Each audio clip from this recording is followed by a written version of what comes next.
21 de julio de 1980. 3 policías acceden a la habitación de un hotel en Madrid. Dentro encuentran el cadáver de una mujer argentina que llevaba un mes desaparecida. Al otro lado de la ventana, los asesinos se esfuman como por arte de magia. Acaba de comenzar lo que la prensa denominaría como uno de los hechos más misteriosos de aquellos años.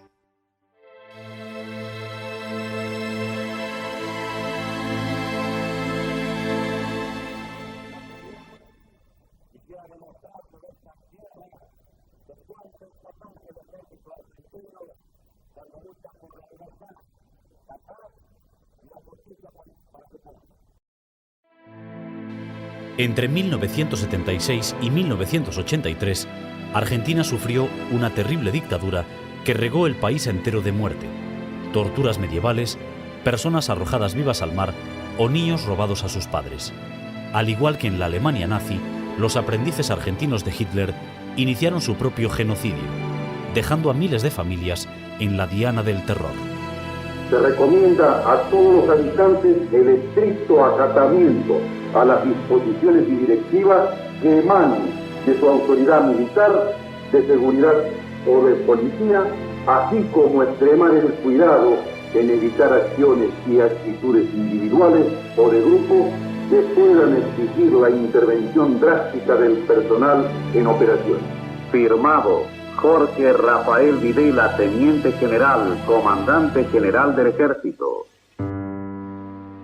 Por entonces, Noemí Gianetti de Molfino y sus hijos vivían en Resistencia, una ciudad del norte argentino. Era una madre, digamos, totalmente de la casa, había quedado viuda muy joven, con 6 hijos, y no tenía, digamos, más que eso, ¿no? Más que la crianza de los chicos. Yo nazco en el 61, y bueno, la familia crecen mis hermanos, cada cual estudiando, primaria, secundaria, y ya en la adolescencia mis hermanos, Miguel Ángel sobre todo, comienza a militar en política. Es como que todos los hermanos mayores míos se fueron despacito incorporando a las distintas organizaciones políticas del momento, ¿no? Varios jóvenes del barrio solían reunirse en aquella casa. Entre ellos estaba Julio, el Pato, uno de los primeros novios de Marcela. El Pato vivía en mi casa, ¿no? Él estaba, más allá que era vecino, se pasaba el día, o sea, con la familia. Realmente mi vieja lo acoge como uno más de la familia. Almorzaba, cenaba, tomaba mate, estaba todo el día con Marcela. Bueno, Aquella relación se rompió cuando Marcela empezó a militar en el peronismo. Entonces conoció a Guillermo Amarilla, su gran amor. Junto a él se sumó al movimiento revolucionario Montoneros, una de las guerrillas de la época. Su hermano Gustavo siguió sus mismos pasos. Comienzo a militar en una estructura que se llamaba estructura de enlace o de comunicaciones, que era una estructura que comunicaba, digamos, la conducción nacional de Montoneros con los cuadros intermedios. Y mi vieja comienza a tener una cierta colaboración con la organización a través de mi hermana, ¿no? La dictadura no tardó en castigarles. Alejandra, otra de sus hermanas, fue detenida en mayo de 1976 por su militancia en el sindicato de maestros. Tras pasar un año en la cárcel, fue expulsada del país y se refugió en Francia, donde se sumó a la numerosa colonia de exiliados. En aquel marco, la dictadura argentina decidió llevar el plan de exterminio más allá de sus fronteras.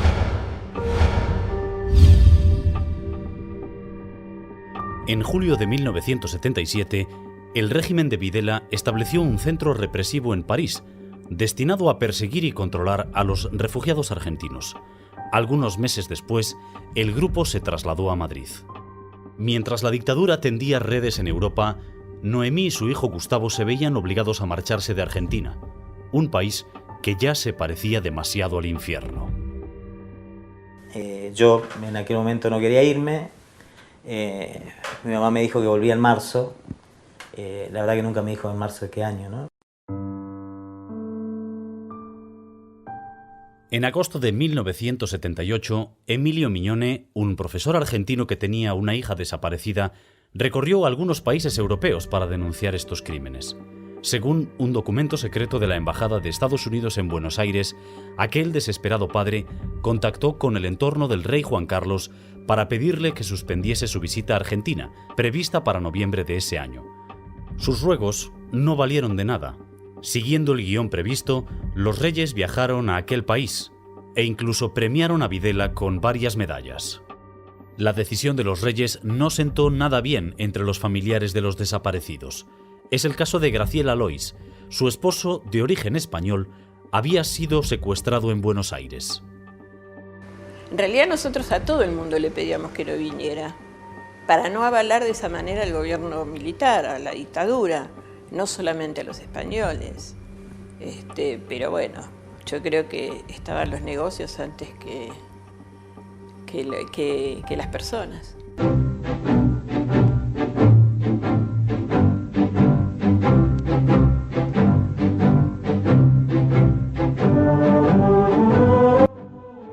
El viaje de los reyes tampoco gustó al PSOE de Felipe González.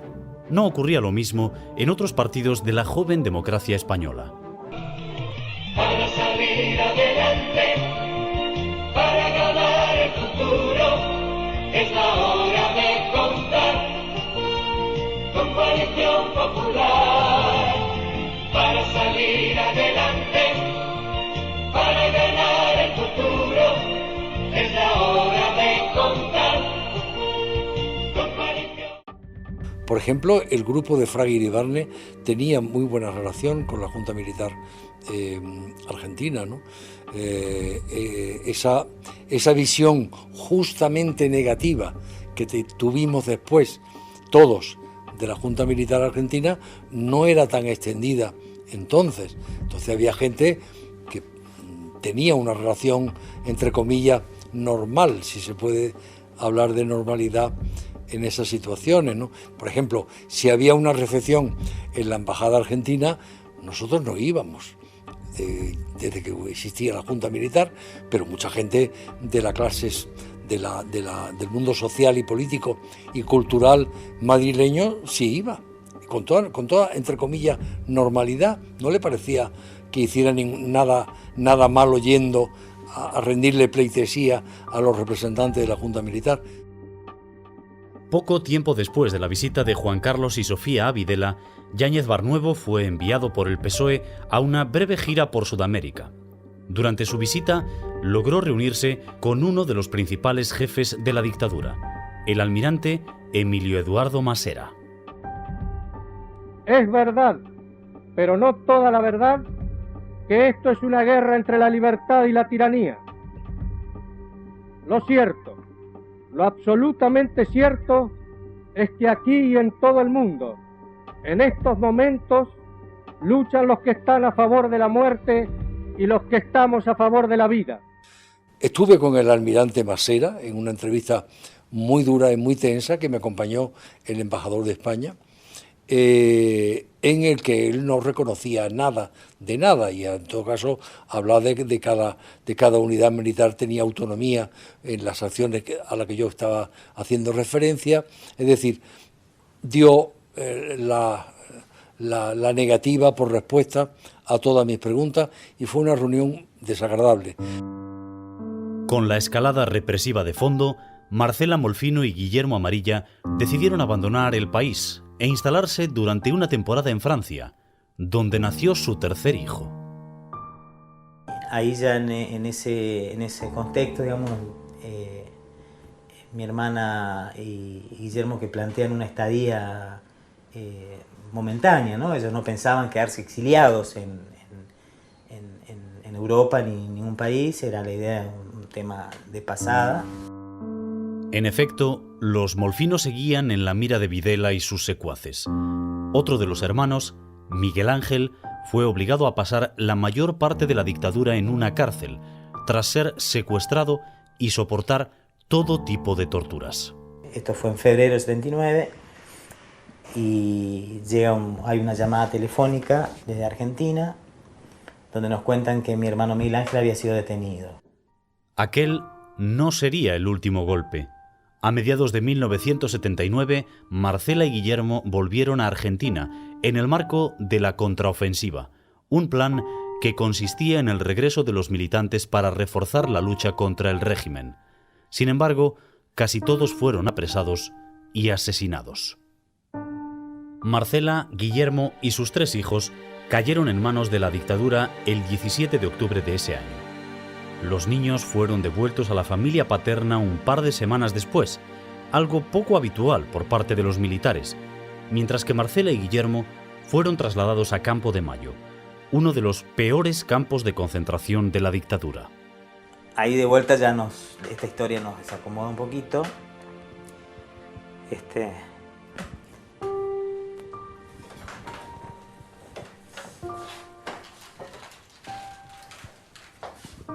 Para entonces, Noemí ya no era aquella madre que sonreía con sus hijos.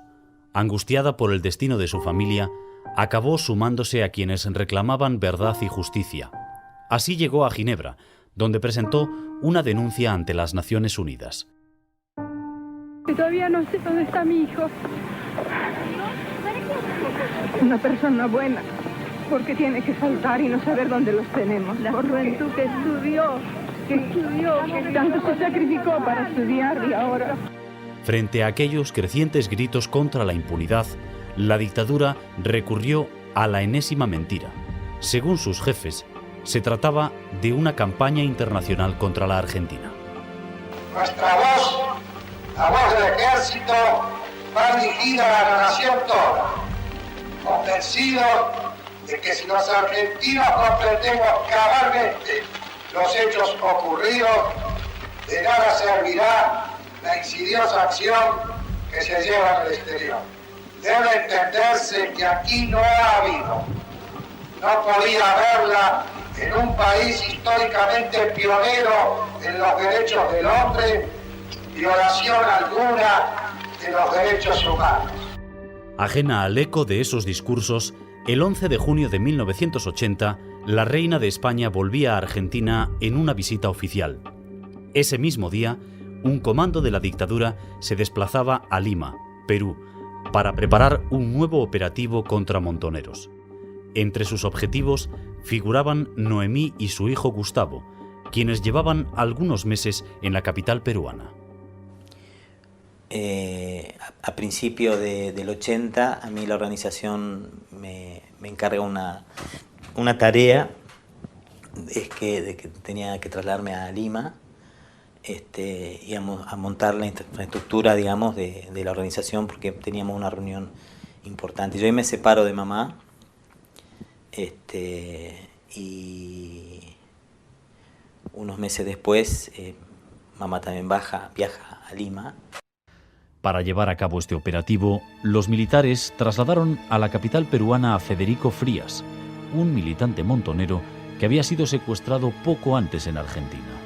Su función era muy clara: debía actuar como anzuelo para que cayeran sus compañeros. Según cuentan testigos, digamos, militares peruanos que fueron testigos, digamos, de este hecho, que le habían atado un hilo que iba del dedo gordo del pie al testículo, cosa que no podía correr, ¿no? Porque se lo arrancaba. En un último acto de coraje, Federico logró cortar aquel hilo con un cigarro. Ahora solo faltaba huir. El operativo estaba montado en una plaza pública de Lima. Él tenía que encontrarse con una persona.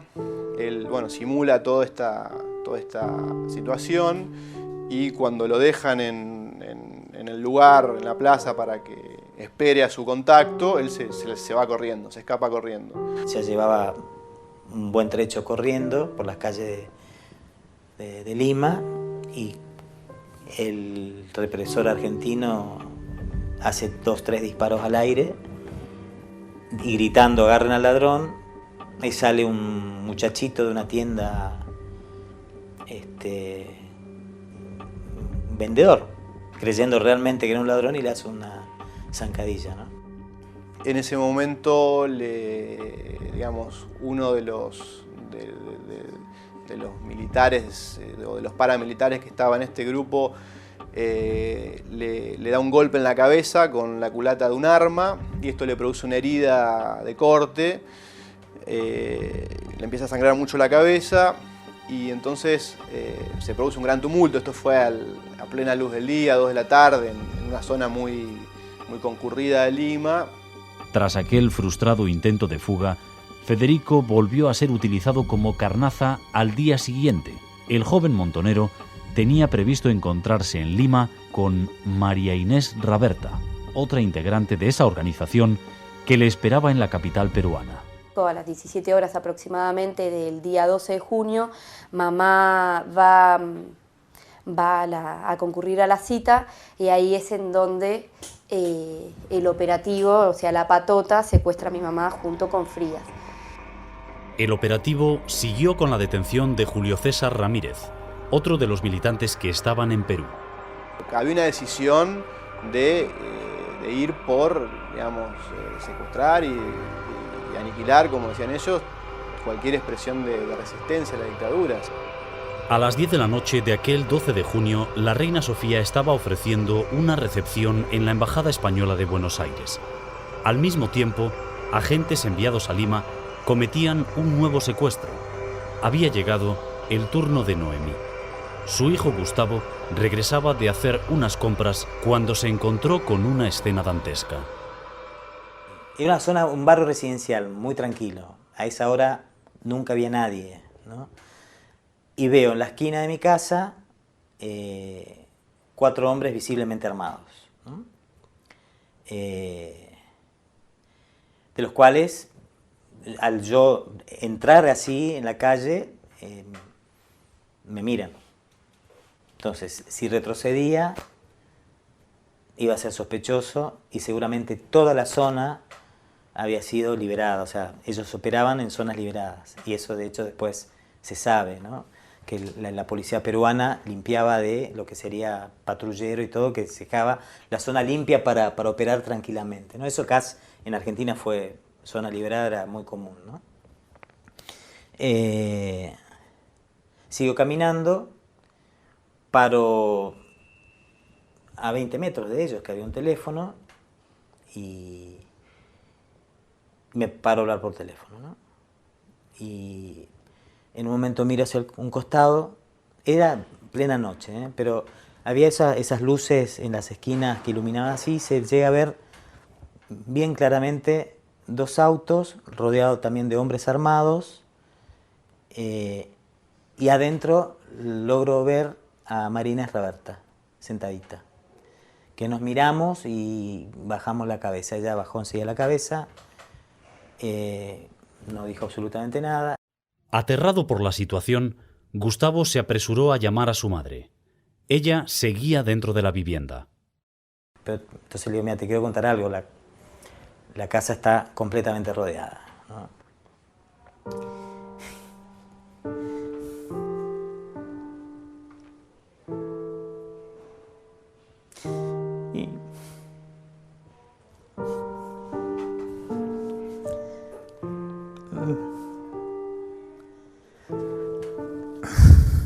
Mamá me dice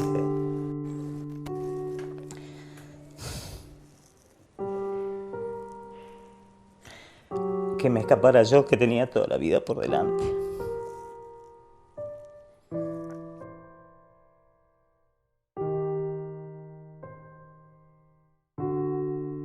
El destino de Noemí ya estaba marcado. El 11 de julio de 1980, el embajador americano en Lima se reunió con el jefe del ejército de Perú, Richter Prada.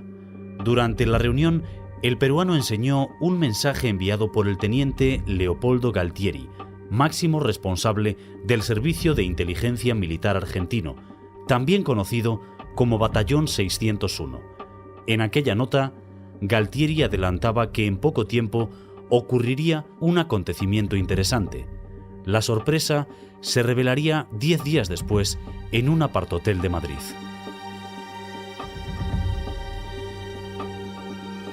A las 2 de la tarde del 21 de julio de 1980, 3 policías españoles subieron hasta el 6º piso del aparthotel Muralto, situado en el número 37 de la calle Tutor. Sobre la cama estaba el cadáver de Noemí completamente hinchado.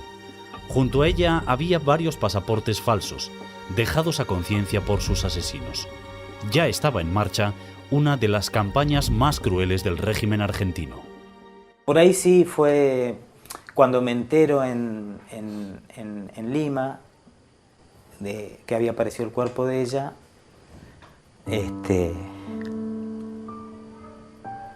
Creo que dije, se terminó.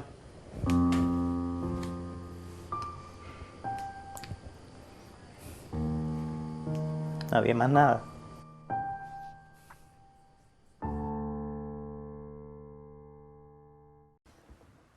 Yo creo que Noemí no cerraba dentro del perfil, digamos, de militantes, en el sentido que era una mujer mayor, madre de Plaza de Mayo, o sea, con hijos secuestrados y en centros clandestinos, y la verdad que era un problema para ellos. Noemí había llegado al aeropuerto de Barajas a las 12:10 del mediodía del 18 de julio. Venía en el vuelo 742 de Varig procedente de Sao Paulo y estaba acompañada por 2 hombres. Otros 2 desconocidos que esperaban en Barajas ya se habían encargado de reservar la habitación del apart-hotel. También habían alquilado el vehículo en el que la llevaron hasta su último destino. De acuerdo con el informe policial, Noemí habría muerto aquel caluroso 18 de julio por la tarde. Al día siguiente, los acompañantes de la mujer colgaron el cartel de no molestar y se marcharon del lugar. Tuvieron que pasar 3 días hasta que una empleada de limpieza entrara a la habitación alarmada por el mal olor. Antes de escapar, sus asesinos taparon el cadáver con mantas para acelerar su descomposición. También se encargaron de borrar su rastro, aunque no tan bien como creían. En el interior del coche abandonado en el aparcamiento aparecieron algunas huellas, así como en un vaso y en algunas colillas de cigarro. Tras limitar la búsqueda al registro de la Policía Nacional, aquellas pruebas fueron archivadas como anónimas. Sin embargo, los investigadores españoles olvidaron preguntar por estas huellas a Argentina, lugar de donde provenían los asesinos. Siempre se pensó que era indispensable que contaran con algún apoyo español, lo cual no quiere decir que fuera un apoyo oficial, porque nosotros sabemos que las instituciones no son monolíticas. Había el ejército estaba íntegro, el ejército franquista, ¿no? Eran todavía los generales, los coroneles, los capitanes de la época franquista y algunos procedentes de la guerra civil, ¿no? La policía lo mismo. Aquí no hubo, no sé si fue un acierto o un error, no hubo depuración, no hubo una investigación sobre qué policías de la Brigada Política Social habían sido torturadores para expulsarlos del cuerpo. O sea que estaban todos ahí. Tenemos que recuperar un espíritu de concordia y de unidad perdido en gran medida, el espíritu de concordia y la unidad nacido en la transición española. Que eso no se hace removiendo tumbas, ni removiendo huesos, ni tirándose la cabeza. Se hace trabajando todos los días seriamente, pensando en el futuro del país. Yo creo que un grupo como era el 601 Inteligencia, que ya operaba en el exterior, operó en el marco de lo que se llamó el Plan Cóndor, ¿no? Persiguiendo opositores políticos en el exterior. No iba a ser semejante operación de matar a una persona sin apoyo local. No sé si se encontrarán pruebas suficientes, pero el ambiente, a mí no me cabe duda de que encontraban en España una mayor colaboración para cometer esos delitos y esas tragedias que hicieron, como la desaparición, el asesinato de la señora Morfino. Encontraban en España el eco que le estoy diciendo, ¿no? de los servicios de seguridad, de parte del ejército, de parte de la policía, de la Guardia Civil. ¡España! ¡Una! ¡España! ¡Grande! ¡España! ¡Libre! ¡Caídos por Dios y por España! ¡Presente! ¡José Antonio Primo de Rivera! ¡Presente! ¡Francisco Franco! El 20 de noviembre de 1980, 4 meses después de que apareciera el cadáver de Noemí, la ultraderecha española salía a la calle para conmemorar el 5º aniversario de la muerte de Franco.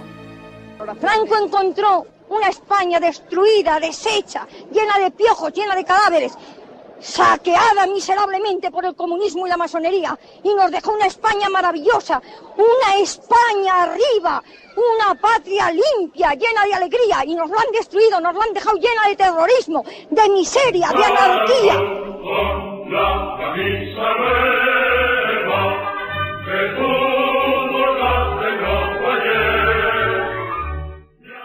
Ese mismo 20 de noviembre, el juez Luis Lerga, encargado de investigar el asesinato de Noemí, ordenaba cerrar las investigaciones. De esta manera, las huellas de los asesinos quedaron para siempre sin identificar. Creo que también hubo intentos de la policía española de resolver todo de la manera más simple y sin rastros que pudiera haber. No hubo las investigaciones que se podían haber hecho sobre el cadáver, las prendas, la gente que reservó la habitación y cómo entraron al aeropuerto de Barajas, cómo entraron estos señores, entraron por Barajas o por donde le hayan entrado.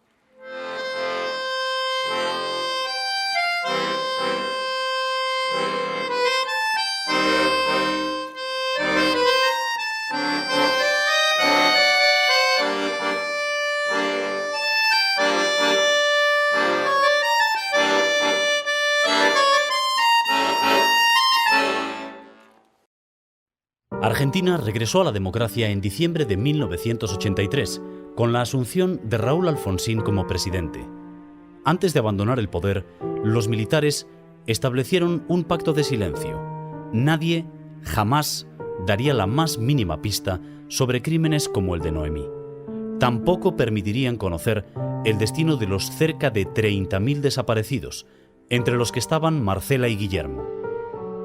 Ante la impunidad instalada en ese país, en 1996, los familiares de Noemí recurrieron al juez español Baltasar Garzón, que por entonces investigaba el genocidio argentino. Yo también le solicito formalmente, en su momento, de que también se abra una investigación sobre el Servicio de Inteligencia Español. Después de recibir el testimonio de Gustavo, Garzón pidió un informe sobre el nexo entre los grupos de inteligencia españoles y argentinos. En su respuesta, el Servicio Secreto del Ministerio de Defensa aseguró que no tenía ningún dato sobre la presencia de agentes de aquel país en la fecha que mataron a Noemí. Al igual que había ocurrido casi 20 años atrás, las huellas dejadas por los asesinos siguieron sin ser cotejadas en Argentina. Decepcionado por enésima vez, Gustavo tuvo que conformarse con volver a su país junto a los restos de su madre. Hicimos los trámites legales, reducimos a ceniza y los trajimos al Chaco. Enterrada en la ciudad donde alguna vez había sido feliz, Noemí seguía sin descansar en paz.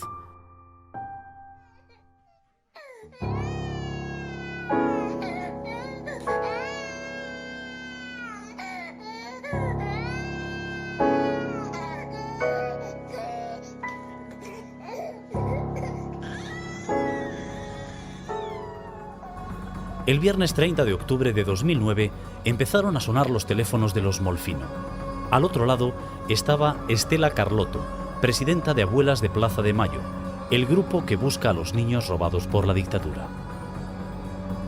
Y me dice: mira, Gustavito, te quiero dar una noticia, quiero contarte que Marcela y Guillermo han tenido un hijo en cautiverio y está localizado. Y lo van a conocer el lunes si él quiere.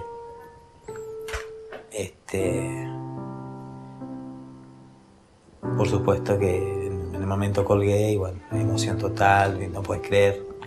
Empezás a pensar mil cosas y... No muy lejos, en otro punto de la ciudad de Buenos Aires, un chico de 29 años recibía una llamada desde la Comisión Nacional por el Derecho a la Identidad, CONADI, un organismo que también lucha por encontrar a quienes fueron separados de sus familias por el horror. El último viernes de octubre del 2009 me llamaron y bueno, me dijeron que hablaban de CONADI y que querían hablar conmigo y no me quedó muy claro en aquel entonces para qué me estaban llamando. Y entonces estamos hablando, me dice, bueno, esa es tu familia. Yo, bueno, mirá, qué bueno. Y me acerca las pruebas de ADN, donde marca los resultados de ADN, donde marca el 99,98% de parentesco. Martín ya se había realizado esas mismas pruebas 2 años antes, impulsado por las dudas sobre sus orígenes que le acompañaban desde hacía tiempo. Sin embargo, entonces no pudo conocer la verdad.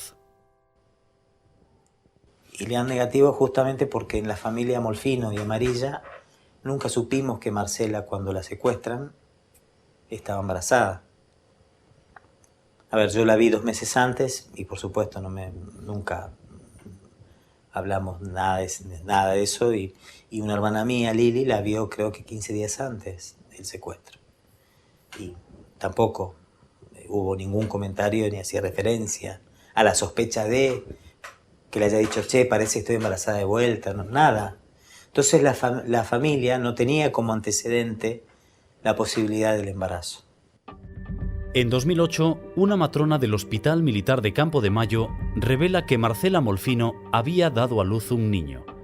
Tras conocer el dato ofrecido por la partera, Abuelas contacta con sus familiares y les anima a que se hagan las pruebas de sangre. Nunca nos dijeron, ¿no?, que era porque podía existir la posibilidad, pero en realidad creo que son bastante cuidadosas con eso, ¿no? Llegamos a Abuelas, sale Estela de Carlotto a recibirnos. Y entré y bueno, ahí ya lo que puedo relatar son cuestiones emotivas, ¿no? De haber entrado y encontrado tanta gente, tanta alegría, tantas cosas.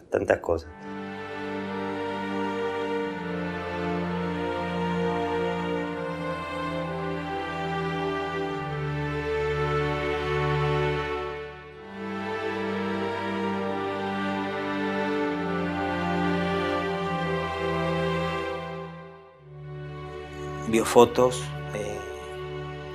de su papá y su mamá. No lo voy a hacer repetir qué linda era mi mamá.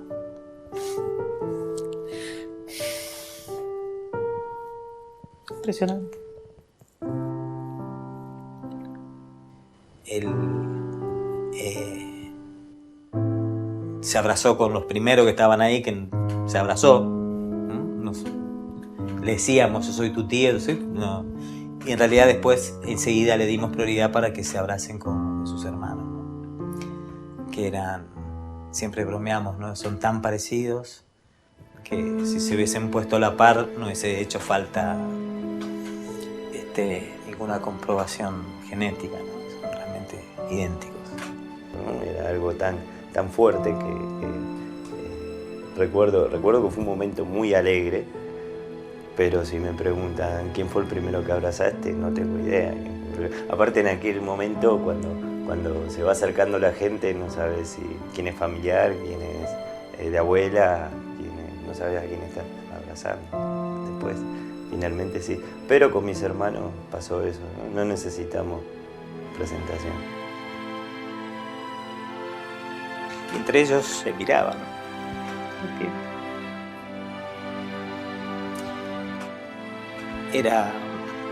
Te estaban reconociendo. Aquel mismo día, Martín supo que había sido separado de su madre nada más nacer, un 27 de junio de 1980. Fui apropiado por Jorge García de la Paz y a Pisoni. Ella farmacéutica, como contaba, personal civil de inteligencia del ejército. Jorge García de la Paz trabajaba para el Batallón 601, el mismo grupo que había secuestrado y asesinado a su abuela. Toda la vida supe que él trabajaba como civil dentro de las fuerzas militares. Eso lo supe desde chico, cosa que a mí me daba vergüenza. A mí cuando en la escuela me preguntaban cuál era la ocupación de los padres, yo ponía empleado. García de la Paz murió cuando Martín tenía 14 años, llevándose la verdad a la tumba. Yo creo que él tenía ese chip en la cabeza que tienen muchos apropiadores y mucha gente vinculada o con ese tipo de pensamientos en donde creen que secuestrándonos a nosotros iban a cambiar el rumbo de las ideas de nuestros padres y que iban a mejorar las razas, ¿no? Que educados por ellos crecerían chicos buenos y católicos, digamos, ¿no? A raíz de la aparición de Martín, los Molfino llegaron a una conclusión tan terrible como emocionante. Tras ser secuestrada en Lima, Noemí había sido trasladada al centro de exterminio de Campo de Mayo. Allí se habría reencontrado con su hija Marcela. 1, 2 o 3 veces la habrá visto o embarazada o ya parida, ¿no? Ese habría sido el motivo por el que Noemí no intentó pedir auxilio cuando llegó al aeropuerto de Barajas. Los agentes la habrían convencido de que si intentaba escapar, su nieto moriría. Al mismo tiempo, Marcela también sabía que su vida estaba atada a la del bebé que llevaba en su vientre.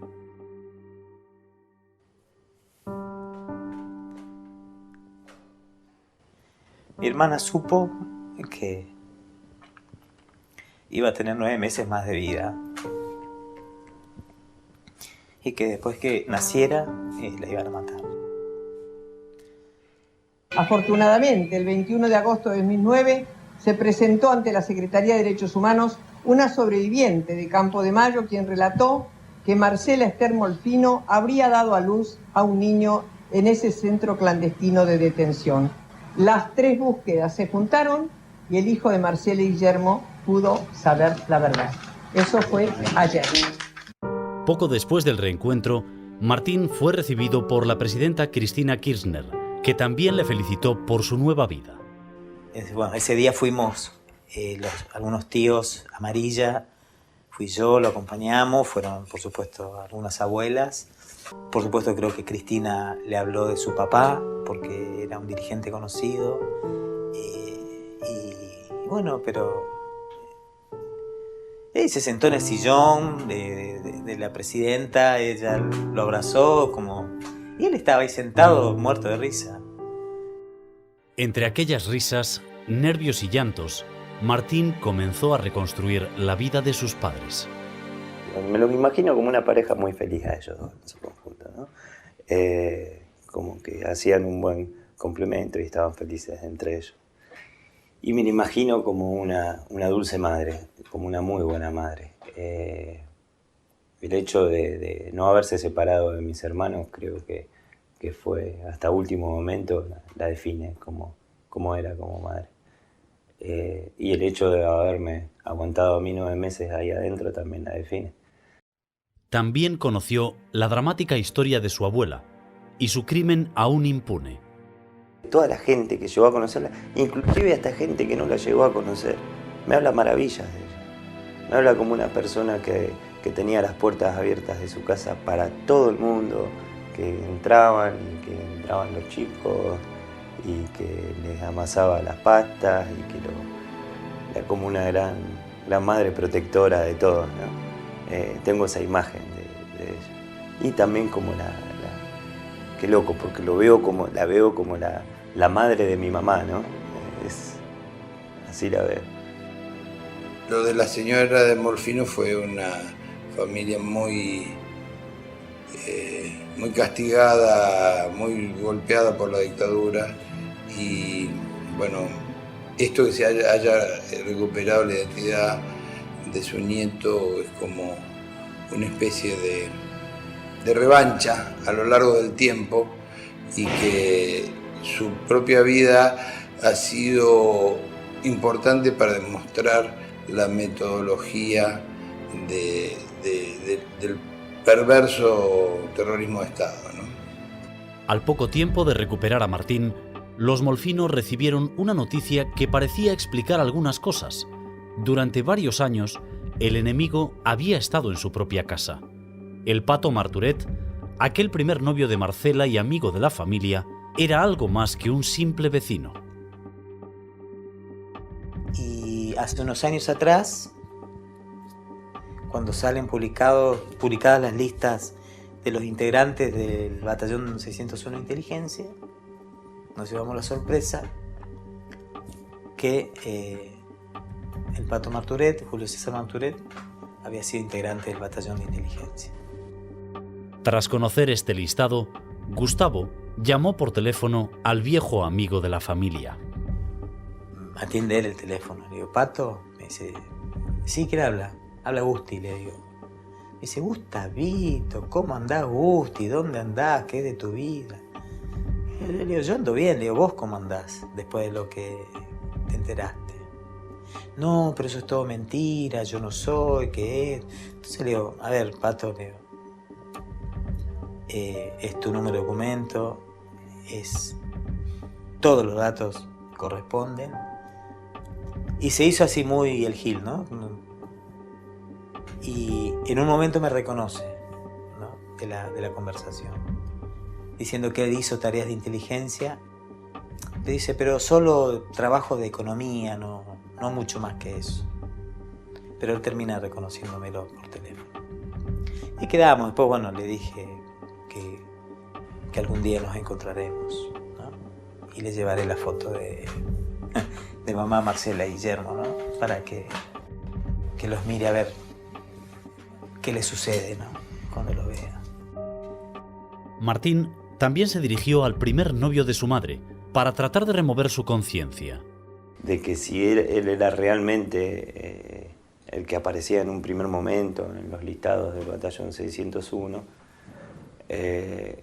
que dé la cara, que estaba a tiempo de venir y contar qué era lo que había pasado, que había hecho tanto mal que estaba a tiempo de hacer bien todavía, que no termine de hundirse en su propia miserable humanidad.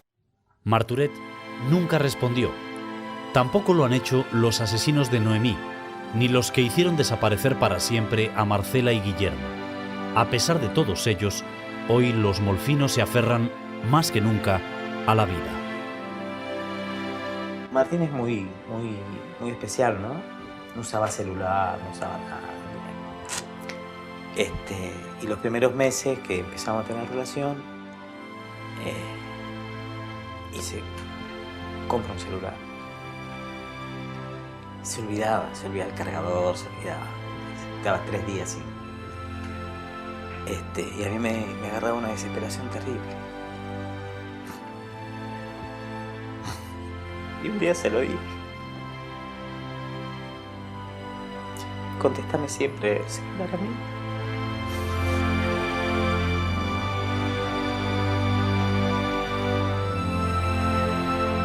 Como decimos con mi tío Gustavo, fue un viaje, tomémoslo de esa manera, ¿no? Como que fue un viaje y volví del viaje. Sabemos que no fue así, pero entonces, pero es mejor tomarlo de esa manera. Martín no solo ha heredado la sangre de sus padres, esa misma que intentaron ocultarle durante tantos años. El teatro y la música son sus dos grandes pasiones.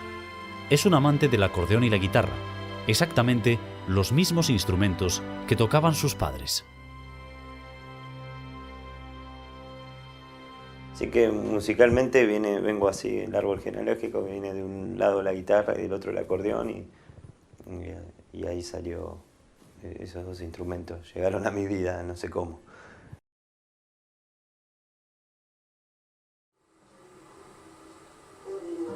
La hija de María Inés Raberta, secuestrada junto a Noemí en Lima, también heredó algo muy especial. Se trata de una cinta con la voz de su madre, grabada cuando estaban refugiados en España. Y además es una cinta en la cual ella demuestra esperanza de que va a volver, de que lo que están haciendo es muy importante por el proyecto que tenían y por el país que querían, y que era muy importante seguir en esta resistencia y seguir militando y seguir con las convicciones que tenían. y que faltaba poquito y que iban a volver a la Argentina y que se iban a reunir todas las familias. Esperamos que muy pronto podamos irnos para allá para vernos. Mamá está trabajando lo máximo que puede, y papá también, para que pronto podamos estar allá. Ni la madre de Ana Montoto, la abuela de Martín Amarilla o el padre de Joaquín Frías volvieron a abrazar a los suyos. Precisamente por eso, hoy quedan muchos recuerdos y un eterno reclamo de justicia. Ellos hicieron lo imposible para que nosotros no tengamos rastro de ello, no tengamos la historia, no saber la verdad de todo esto. Entonces armarlo para mí es una necesidad para que sea un poquito menos desaparecida. Ahora hay una posibilidad de que, de que haya una justicia, ¿no? Que alguien diga, no, pará, esto fue así, que investigue, que señale a quienes tenían responsabilidades.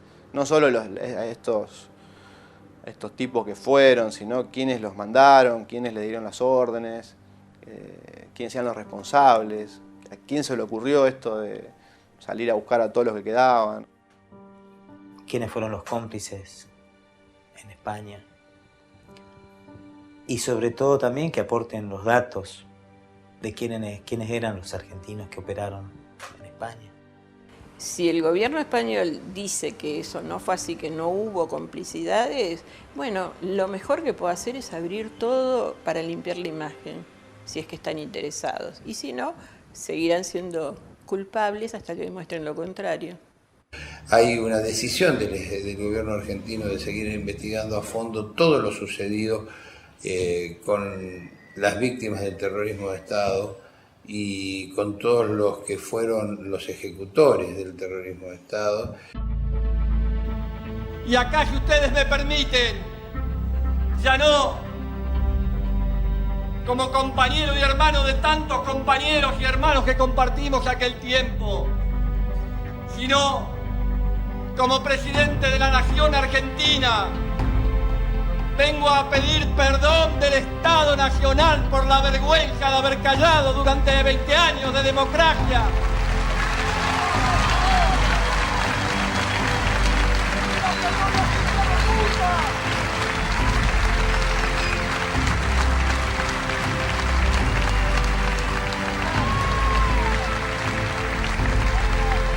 De tantas atrocidades. Y hablemos claro.